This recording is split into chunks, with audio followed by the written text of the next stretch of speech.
ओम शांति। अष्टभुजाधारी देवियों का हम आह्वान करते हैं, पूजन करते हैं, महिमा करते हैं। उनको शक्तियाँ कहते हैं। तो अष्टभुजाधारी अर्थात 8 पावर्स ऑफ द सोल, आत्मा की 8 शक्तियाँ। इसीलिए देवियों को शक्ति कहते हैं। और शक्ति जहाँ है वहाँ डिविनिटी है। तो सबसे पहली शक्ति, which means the first power of the soul, which will take the soul towards divinity, is the power to withdraw. विस्तार को संकीर्ण करने की शक्ति, या कहें power to detach। जैसे एक कछुआ हम देखते हैं, अगर कोई भी आसपास उसको डेंजर लगता है तो कछुआ एक क्षण में अपने आप को विड्रॉ कर लेता है। और जैसे ही कछुआ टोर्टोइज अपने को विड्रॉ करता है, एक हाथी भी उसके ऊपर से चला जाए तो कछुआ सुरक्षित है, बिकॉज उसने सही समय पर परिस्थिति से विड्रॉ कर लिया था। अगर वो परिस्थिति में इंटैंगल्ड रहता तो वो कछुआ उस परिस्थिति में बच नहीं सकता। ये आत्मा का जीवन जीने का तरीका है। हर रोज़ सुबह उठकर 15-20 मिनट अगर हम मेडिटेशन प्रैक्टिस करते हैं, ध्यान, परमात्मा को याद करने की विधि, तो हम क्या कर रहे हैं? आसपास की बातों से, परिस्थितियों से, लोगों से अपने आप को विड्रॉ करने की प्रैक्टिस कर रहे हैं। Going away from the outside and connecting to the inside and connecting to the one above. ये प्रैक्टिस अगर हम सुबह कर लें तो फिर दिन में करना बहुत ईजी हो जाएगा। अगर सुबह नहीं की तो दिन में करना थोड़ा सा मुश्किल है। तो सुबह सुबह 15-20 मिनट रखें। पावर टू विड्रॉ मतलब बातों से अपने आप को न्यारा करना, बॉडी कॉन्शियसनेस से अपने आप को डिटैच करके सोल कॉन्शियसनेस की प्रैक्टिस करना। फिर सारा दिन में भी हर 1 घंटे के बाद 1 मिनट पॉज करें। 1 minute after every 59 minutes just withdraw, give the mind rest. अपने थॉट्स को देखें क्या चल रहा है, एंड फिर एक बहुत प्यारी सी थॉट क्रिएट करें। I am a divine soul, I am shakti, I am a powerful soul. ये थॉट क्रिएट करके सोल कॉन्शियस स्थिति में आकर वापस कर्म में आए।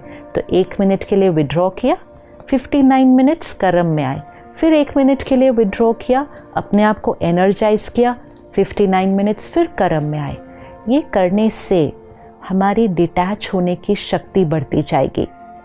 Spirituality means power to detach. कई बार हम डिटैचमेंट शब्द से बहुत डर जाते हैं और हम कहते हैं मुझे स्पिरिचुअलिटी की तरफ नहीं जाना क्योंकि मुझे डिटैच नहीं होना लोगों से। डिटैचमेंट का सही अर्थ क्या है? जैसे 2 बच्चे जुड़े हुए पैदा होते हैं, है ना? तो उनकी जीवन कैसी हो जाती है? इकट्ठे बैठते हैं, इकट्ठे चलते हैं, इकट्ठे सोते हैं। Is this life comfortable? No. फिर उनकी सर्जरी करके उनको अलग किया जाता है। अब जैसे ही वो अलग होते हैं, मतलब फिजिकली डिटैच होते हैं, तो एक बैठता है तो दूसरा खड़ा हो सकता है, एक सोता है तो दूसरा बाहर जा सकता है। Which life is more comfortable? We know what it is. अब इसको इमोशनल लेवल पर देखते हैं। अगर 2 लोग अटैच्ड है, एक उदास है तो दूसरा भी उदास हो जाता है, एक नाराज़ है तो दूसरा भी नाराज़ हो जाता है, एक कुछ कहता है तो दूसरा दुखी हो जाता है। मतलब 2 लोगों की मन की स्थिति अटैच्ड है। Is this comfortable? सोचिए, एक दुखी है, दूसरा पावरफुल है, एक नाराज है, दूसरा शांत है, एक उदास है, दूसरा खुश है। तो ये डिटैच होने से हम उनके लिए, उनको पावर रेडिएट करके उनको भी उनके दुख और उदासी से बाहर निकाल सकते हैं। जैसे 4 लोग फैमिली के वॉक पे जा रहे थे, एक खड्डा आया, पिट आया, तो एक गिर गया उसके अंदर। तो बाकी 3 को क्या करना है? क्या बाकी 3 ये कहेंगे हमारा आपसे इतना प्यार है कि आप भी गिरे तो हम भी गिर जाएंगे उसके अंदर? नहीं, बाकी 3 का रोल है बाहर रहकर, मतलब डिटैच्ड रहकर वो एक जो गिरा है उसको भी बाहर खींच के लाना है। This is detachment. Detachment equals to unconditional love. Detachment equals to unconditional respect. Detachment equals to unconditional acceptance. Attachment equals to hurt. Attachment equals to insecurity, attachment equals to rejection. Attachment दुख देती है और हम सब ने attachment में दुख अनुभव किया है, लेकिन रॉन्ग बिलीफ सिस्टम हमें लगता है attachment is equal to love. जब अटैच्ड होते हैं, किसी का एक शब्द भी अगर हमें बुरा लग जाए, हम इतना हर्ट होते हैं कि हम उनको ही वो नेगेटिव वाइब्रेशंस पहुंचाते हैं। उस क्षण, चाहे वो एक हस्बैंड वाइफ है, चाहे वो पेरेंट चाइल्ड है, चाहे वो फ्रेंड्स है, उस क्षण हम उनको प्यार नहीं भेज रहे हैं, उस क्षण हम उनको हर्ट भेज रहे हैं। हम अपने ही फैमिली को दिन में कितनी बार हर्ट भेज देते हैं, क्योंकि हम अटैच्ड हैं उनके बिहेवियर से। हम अटैच्ड हैं उस एक्सपेक्टेशन से कि वो कैसे होने चाहिए, मेरा बच्चा ऐसा होना चाहिए, मेरा बच्चा मेरा कहना मानना चाहिए। इतनी सारी एक्सपेक्टेशंस है, तो एक्सेप्टेंस नहीं होती है। एक्सेप्टेंस नहीं होती है तो हर्ट होता है, और अगर हम हर्ट होते हैं तो हम उनको हर्ट भेजते हैं। वो कोई ऐसा कर्म करते हैं, हम चिंतित हो जाते हैं तो हम उनको चिंता भेजते हैं। अनअवेयर हम अपने ही परिवार वालों को सबसे ज़्यादा नेगेटिव एनर्जी भेजते हैं of hurt, worry, anxiety. Only one reason, we are attached. We are attached. So the first power is the power to detach.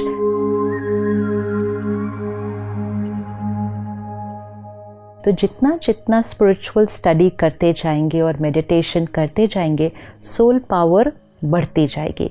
जितना सोल पावर बढ़ेगी, हमारे ऊपर सिचुएशंस का और लोगों के बिहेवियर का असर नहीं पड़ेगा, प्रभाव नहीं पड़ेगा। अभी क्या हो रहा है, जैसी सिचुएशन वैसी हमारी मन की स्थिति।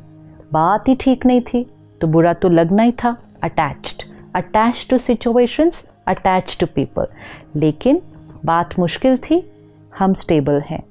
बिहेवियर उनका गलत था, हम स्टेबल हैं। This is detached, and detachment is power. Detachment is shakti, and detachment will emerge divinity.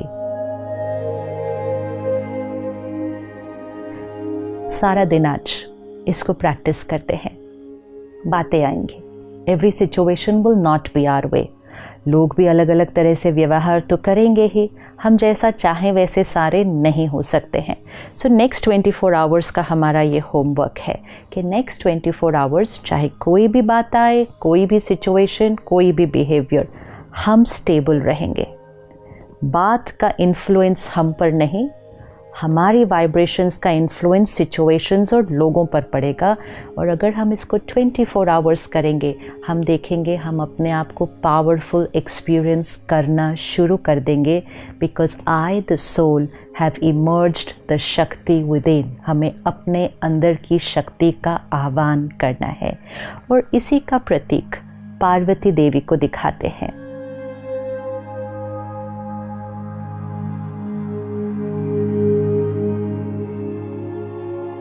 Parvati अर्थात वो आत्मा जो परिवर्तन करने के लिए रेडी है, the soul who is ready to transform, ready to change.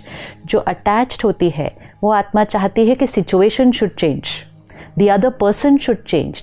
लेकिन जो विड्रॉ होता है, डिटैच होता है, वो कहता है I am ready to change. तो जो आत्मा परिवर्तन करने के लिए तैयार है, पार्वती देवी। और पार्वती देवी के साथ क्या दिखाते हैं कि शंकर जी तपस्या पर जाते हैं, लेकिन पार्वती जी नहीं जाती हैं, वो वहीं रहती है। मतलब घर गृहस्थ को छोड़कर नहीं जाना है, दुनिया से दूर नहीं जाना है डिटैच होने के लिए। दुनिया के बीच रहना है, सबके बीच रहना है, सबके साथ रहना है, बहुत प्यार से रहना है। यहाँ डिटैचमेंट है। Detachment is not here that we are moving away from people. Detached means untouched by the vibrations of situations and people while being with them। तो पार्वती जी शंकर जी के साथ दूर नहीं जाते हैं, वहीं रहते हैं। और पार्वती जी के साथ 2 गाय दिखाते हैं। 2 गाय अर्थात गाय सेक्रेड है, और दूसरा गाय लाइफ गिविंग फोर्स है। गाय की हर चीज़, काव मिल्क, काव यूरिन, काव डंग, एवरीथिंग नर्चर्स लाइफ। मतलब द सोल जो डिटैच होगी, जितना जितना हम डिटैच्ड होंगे, उतना उतना हम सेक्रेड होते जाएंगे, डिवाइन होते जाएंगे और उतना उतना हम लोगों को नर्चर कर पाएंगे, बिकॉज हमारा लव अनकंडीशनल हो जाएगा, हमारी रिस्पेक्ट अनकंडीशनल हो जाएगी, हर एक को देंगे और हमेशा देंगे, उनके बिहेवियर पर डिपेंडेंट नहीं होंगे. So I the soul, when I emerge my divinity, I will be able to nurture other people. तो गाय वो लाइफ गिविंग फोर्स का सिंबल है. The next 24 hours I am shakti, I M that Parvati. ये स्वमान लेके मैं वो पार्वती देवी हूँ और मेरे अंदर विड्रॉ करने की, साक्षी होने की, डिटैच होने की शक्ति है. मैं आत्मा शक्ति हूँ. आई एम दैट शक्ति. कल इसी समय हम अपनी अगली शक्ति को देखेंगे. ओम शांति.